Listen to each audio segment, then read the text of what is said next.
guys, it's Eva and welcome to my best new book releases of 2019.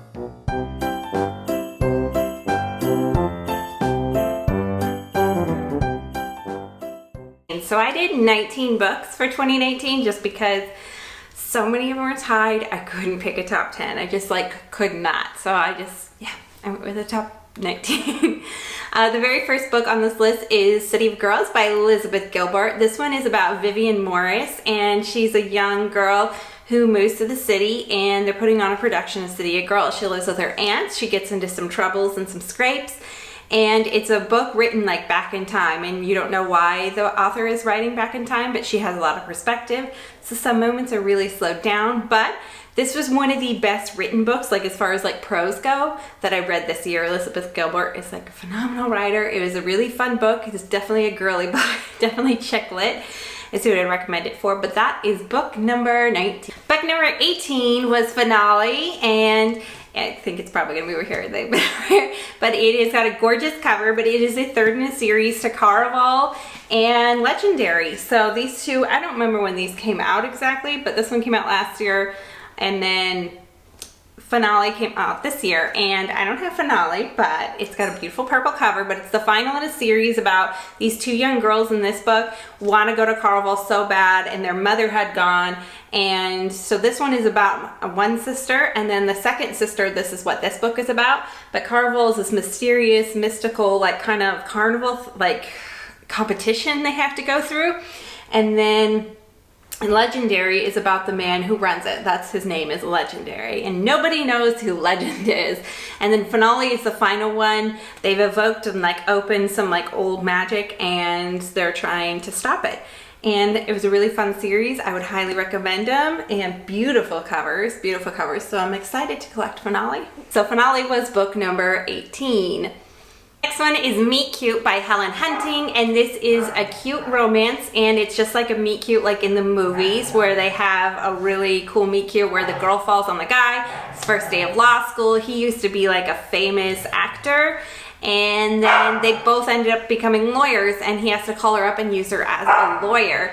About 10 years later, I don't know, a while later, and he's in a bit of a scrape, and she helps him out with it. But it's a really fun book, and she ends up hating him through law school, so it's a definitely hate to love trope, and it was really cute cover, and I really enjoyed it. Number 16 is American Royals by Katharine McGee. I got introduced to Katharine McGee this year because I had heard that the 1000th Floor and the Dazzling Heights trilogy, I had heard that these were just like Gossip Girl and Pretty Little Liars, and I absolutely loved them, and they are. They're not on this list because they're not a 2019 release, but their 2019 release was called American Royals, and by Katharine McGee, and she redid American history a little bit, where we had a King George Washington. So the Washingtons have been the kings and queens of America ever since the Revolution. And most of the history is pretty much the same. There's not a ton of world building based off of it, but it's still really fun. These royals are all in love with the wrong people, and it's the first book in the series, so I can't see what happens. There's no solution at the end, but I liked reading it, and it was fun. I think it was released this October. No, it was released in September, and so it's one of the more recent reads I read, and I had fun with it. I really liked it. If you liked her writing in 1000th Floor, it's kind of along that same writing. I think it's a little bit funnier. I don't know if these books were very funny at all, but I truly enjoyed them. 15th is 99% Mine by Sally Thorne. This one, she became really famous by The Hating Game, and I didn't like The Hating Game, but I absolutely love 99% Mine. It's about a girl named Darcy and a man named Tom. Darcy is renovating a house that she was given, and then Tom is the contractor for it. Tom is also her brother's best friend, and Darcy has always kind of had a crush on him, so we'll see what happens, but it was a really cute book. I really liked it. If you liked The Hating Game, I'm not sure if you'll like this one, because I heard you either love The Hating Game or you love this one. I think it's nothing to do with the writer and the writer's style. I think it's just based solely on the type of romances they are, whether people like them or not. But I had fun with it, I liked it, and that's why it's my book number 15. The next one is The Unhoneymooners by Christina and Lauren. I read this one this summer. It was a perfect summertime read. It has a beautiful yellow cover on it. And this one is about two people who are not going on a honeymoon, but who go on a honeymoon.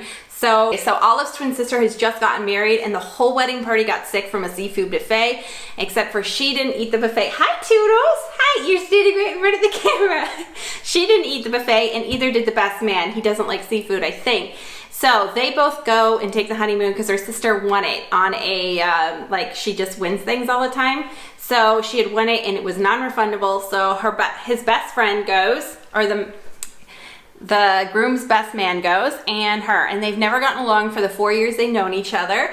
But of course they end up together a lot because the package has like a lot of fun couple things. So yeah, things change a little bit, but I had fun with this. It was a really good fun summer read. And Toodles, sit down. Sit, sit, sit. If you're gonna be the video, you can't take up the whole video, Toodles. Sit, sit, Toodles, sit. Do you wanna leave? You wanna just stand here? So yeah, I had fun with it, and that's why it was book number 14. 13 was Fix Her Up by Tessa Bailey, and this book was so cute. It's Hot and Hammered #1, but it's about an ex-baseball player, so it's a sports-themed romance, and it's about a girl who is a clown. So her name is Georgette. Her name is Georgette is the clown, and Travis is the baseball player.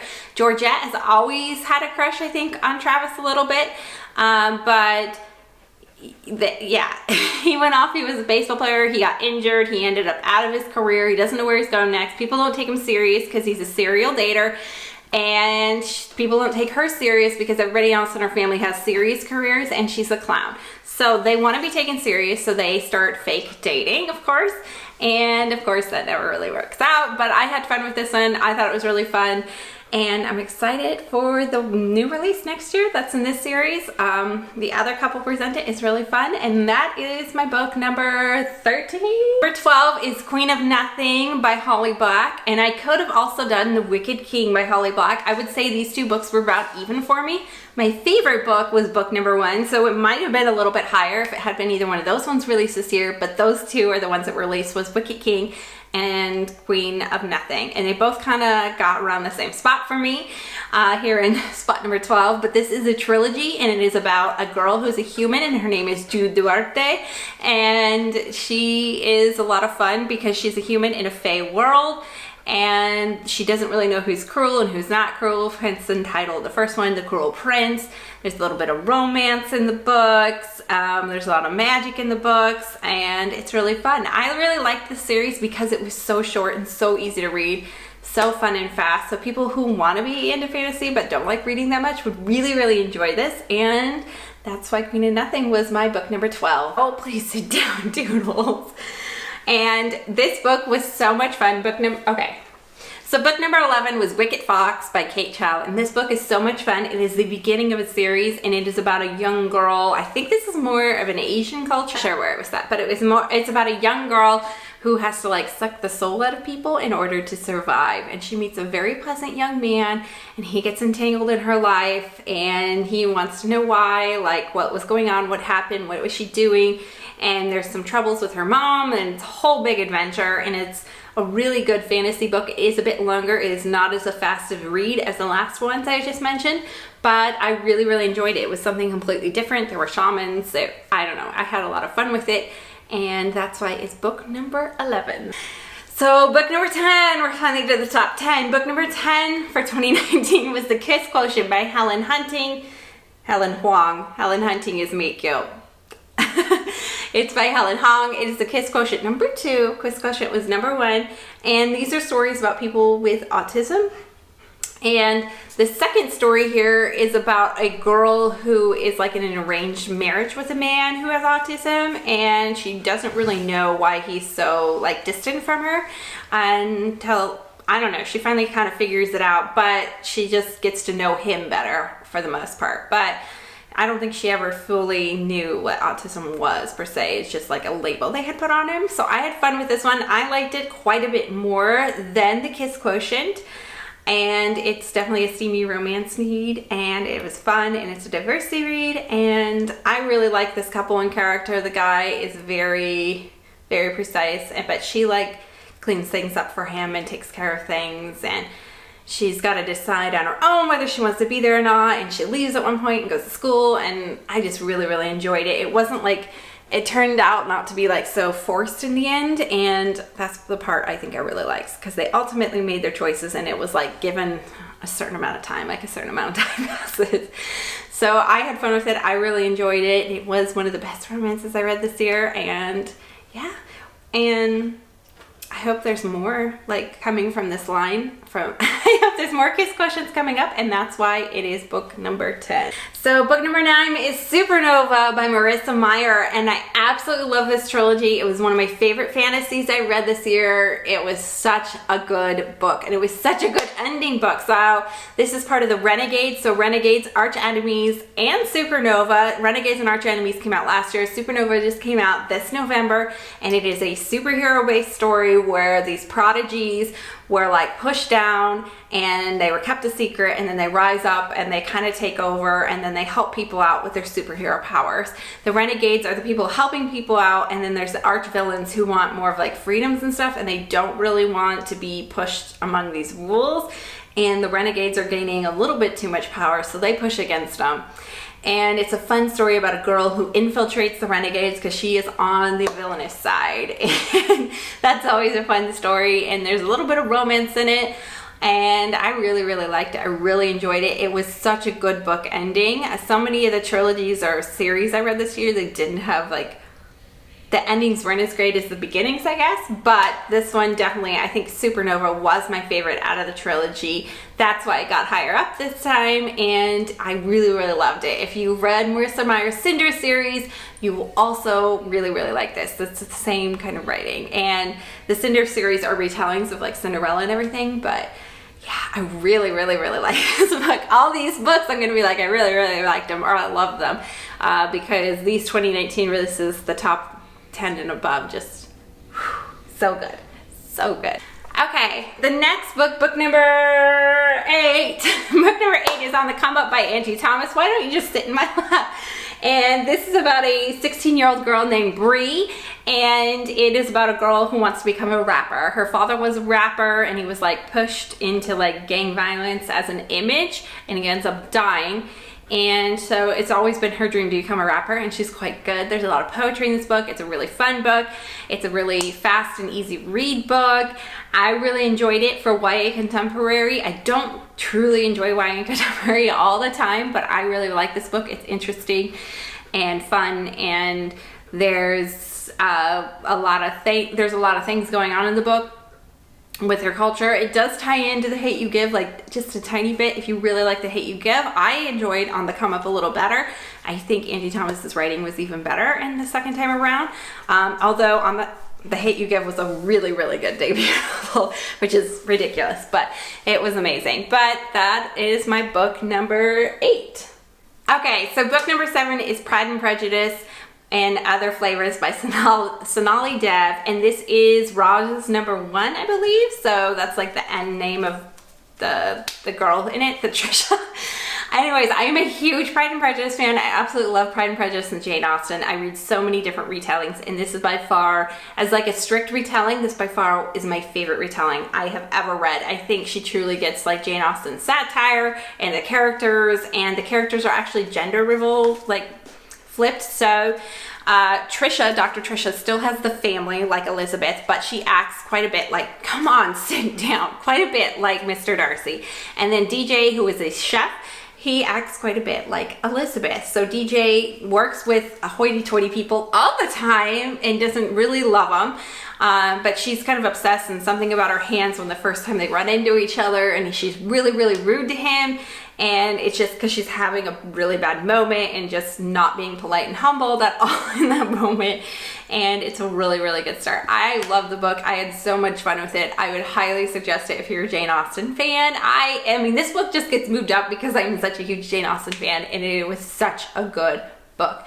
I had a lot of fun with it, and that's why it's slot number 7. It'll be no surprise to you, the DC Icon series were some of my favorites this year, but Superman is the one that released this year. It's that little one right there. I don't have it. I do have Catwoman and Wonder Woman, but Superman is my favorite in the series. I loved it. I enjoyed it. I think the author Matt De La Penna got Superman to a core. It's just, it was written exactly how you would want Superman's original story written. And come on, because it's supposed to be, go Toodles, go! It's supposed to be like a bit of a simpler time about Clark Kent. So it's his origin story. They get into predicaments you would think a young teenager would get into and could be able to get out of. So they were believable predicaments for a teenager. And I had fun with it. I liked it. I loved it, actually. And yeah, this is one of my favorite books of the year because of that. I had a lot of fun with it. And that's why it's book number 6. It is book number 6. Book number 5, we're getting to the top 5 here, is The Island of Sea Women by Lisa C. Lisa C is one of my all-time favorite authors. She is a historical fiction writer, and this time she wrote a historical fiction that was brought all the way up to the present. And so this is about Mi Young and Young Suk, I think is how you say their names. But I had so much fun with this. It's about women who are Hanyo and they live on an island, and they're the opposite of the rest of the Koreans, because on the island, the women, it's a matriarchal society. So they go out, they hunt for the fish in the sea. It's really cold. They dive down, they collect octopus and fish, and they bring the money home and they make decisions for the home, where the men stay home and take care of the children. So I had so much fun with this. You go through so much in this book because it is a huge time span. So you go through World War II, you go through the Korean War, and then you also go through like the other human rights atrocities that happened after the Korean War, which are really, really sad. And I just had so much fun with this book, and I just learned so much about a culture I knew nothing about or had never heard about. And she's really good at making you want to know more about those characters. And the two women in it are in a feud at the end. You don't know why, but they are best friends and joined at the hip in the very beginning. And they go through a lot of life together. And it was such a good book, so well done, so well researched, and I truly loved it. And that's why it's in book number 5. So my book number 4 is My Lovely Wife by Samantha Downing. This was a debut novel this year, which is ridiculous. But for a mystery thriller to make it up past number 5 is ridiculous for me, because I am not that big of a fan of mystery thrillers. This book was such a surprise though. Everybody was loving it. Everybody was talking about it. So I'm not the only one who loved it in 2019, but it is a thriller and you're inside the mind from the first page of the killer. And you don't know what this man and this wife are doing or why they're killing people, but it's interesting, it's intriguing. The ending is like, what? I can't give away the story with this one, but yeah, you're inside the mind of the killer the whole time.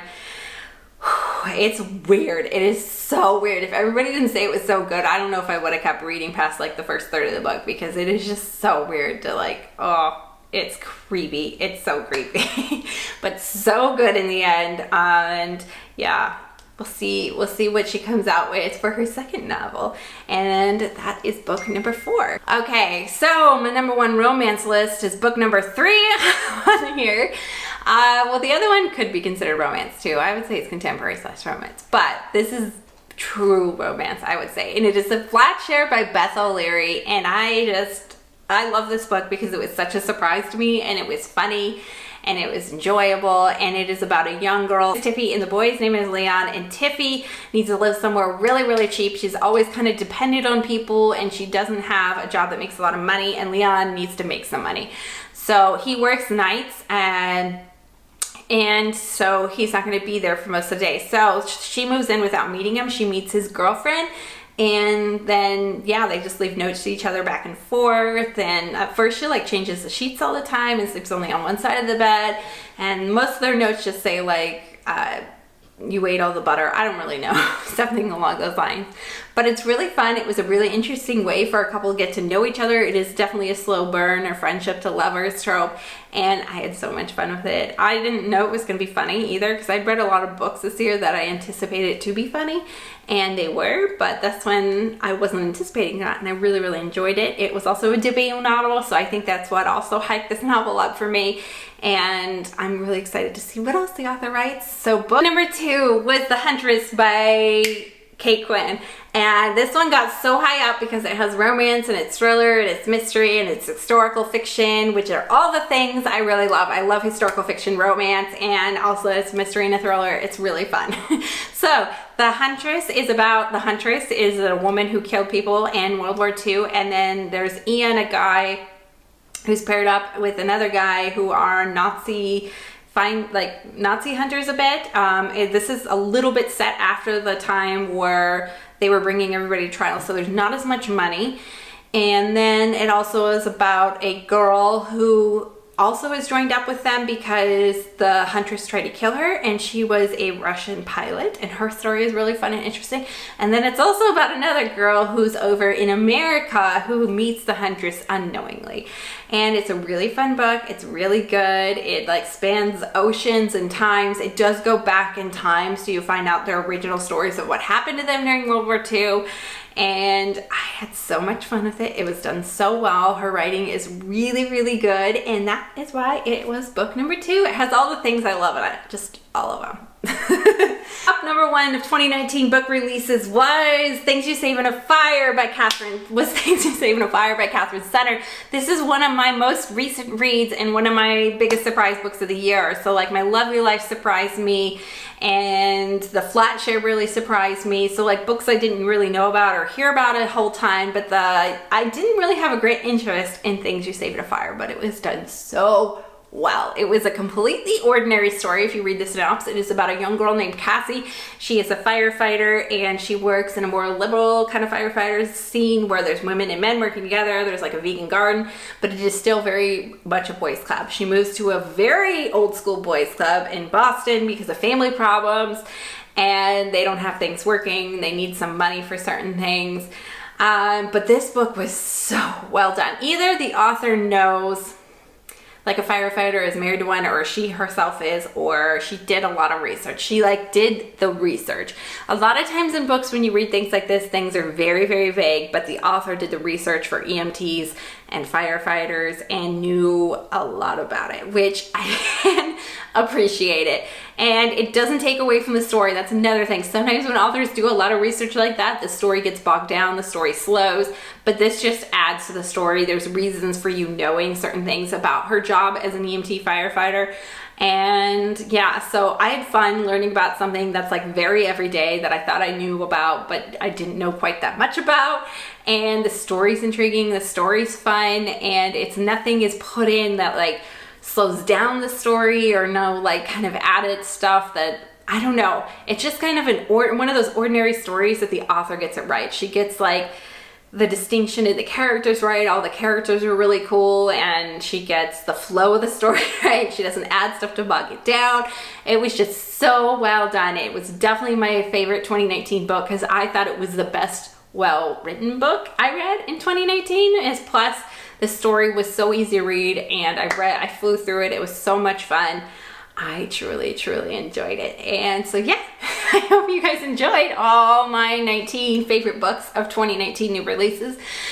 I will be doing next my top 10 books of romance, which kind of has a bit, they won't be the same as these because I read a lot of books that weren't published in 2019, obviously. And it kind of flip-flops, you know, as far as where they end up on the list of 2019. And then very lastly, my top 10 books of the year. So I read about 150 books this year. A lot of them were new releases. I did boot a lot of releases, but every single one of these books on my 2019 list, I would highly recommend. I would put them all at 4 or above, or 4.5 and above even. And I enjoyed them all. I loved them all, and I hope you guys enjoyed them. You guys probably don't agree with my list, but I had fun with them. I really liked them, and I will see you guys in the next Bookmas. See you guys next time.